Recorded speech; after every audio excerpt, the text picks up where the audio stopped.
Hi hello, എല്ലാവരും സുഖമായിട്ടിരിക്കുന്നോ? എന്ത് വിശേഷം ഉണ്ടെങ്കിലും നമ്മൾ ആദ്യം പോവുക അമ്പലത്തിലേക്കാണ്. അങ്ങനെ ഇന്ന് ഞാനും അമ്മയും കാശിമോനും കൂടി പോണത് കാട്ടിലമ്പലത്തിലേക്കാണേ. എന്തു പറ്റിയോ ആവോ, കാശിമോനും കാര്യമായിട്ട് ഓടി നടക്കുന്നുണ്ടായിരുന്നേ. ബസ് കിട്ടിയപ്പോഴേക്കും നമ്മുടെ കുഞ്ഞു പൈതൽ ഉറക്കം പിടിച്ചായിരുന്നേ. ഇത് നമുക്കൊരു ദൂരയാത്രയാണേ. കൊല്ലത്തെത്തി, കൊല്ലത്തുനിന്ന് വീണ്ടും ബസ് കയറണം കേട്ടോ. അങ്ങനെ വീണ്ടും നമ്മുടെ ബസ് യാത്ര മുന്നോട്ട്. പുറത്തെ കാശുകളൊക്കെ കണ്ട് അങ്ങനെയായിരുന്നു നമ്മൾ. ഇനി അങ്ങ് ശങ്കരമംഗലത്തെത്തണം കേട്ടോ.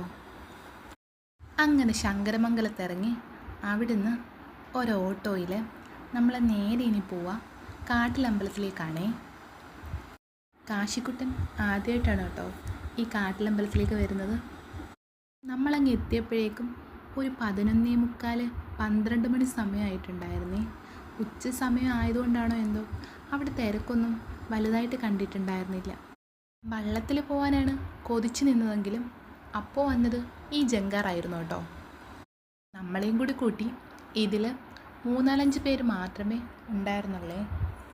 കുറേ തവണ ഇവിടെ വന്നിട്ടുണ്ടെങ്കിലും ഇതാദ്യമായിട്ടാണ് കേട്ടോ വലിയ തിരക്കൊന്നുമില്ലാതെ കാണുന്നത്. ചവറ പന്മനയ്ക്കടുത്താണ് കേട്ടോ ഈ കാട്ടിലമ്പലം സ്ഥിതി ചെയ്യുന്നത്.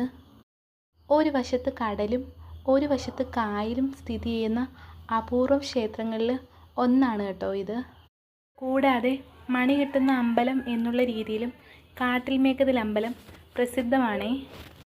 ആദിപരാശക്തിയായ ഭദ്രകാളിയാണ് കേട്ടോ ഈ അമ്പലത്തിലെ പ്രതിഷ്ഠ. കാട്ടിലമ്പലത്തിലെ പ്രധാന വഴിപാടെന്ന് പറയുന്നത് മണി കിട്ടുന്നത് തന്നെയാണ് കേട്ടോ. അമ്പലത്തിൽ നിന്നും പൂജിച്ച് കിട്ടുന്ന മണി അമ്പലത്തിനോട് ചേർന്നുള്ള ആൽമരത്തിൽ നാമജപത്തോടെ പ്രദക്ഷിണം വെച്ച് കെട്ടിയാൽ മനസ്സിൽ ആഗ്രഹിച്ച കാര്യങ്ങളൊക്കെ നടക്കുന്നതാണ് കേട്ടോ വിശ്വാസം.